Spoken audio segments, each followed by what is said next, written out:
Bismillah, assalamu alaikum, армысыздар ағайын.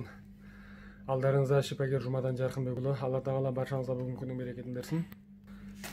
Бүгін өздеріңізге таза табиғи шөп дәрілерден дайындалған бір рецепт таныстырғым келіп отыр. Бұл бізде екінші курс шөп дәрілер арқылы ем қабылдап жатқан науқастың шөп дәрілерге тапсырысы.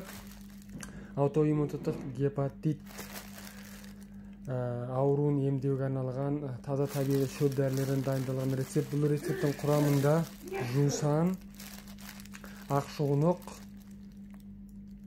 мия шөбі, аю балдырған сынды таза табиғи шөп дәрілер қамтылған. Бұл шөп дәрілердің қасиеті қанды жандандыру, ыстықты айдау, ылғалдылықты кетіру,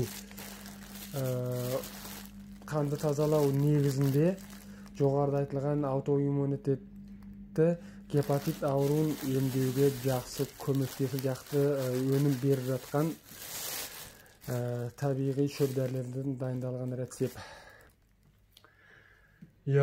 Алла тағала ем қабылдаған барша науқастарымызға толық шипасын берсін. Ауырмаңыз ағайын.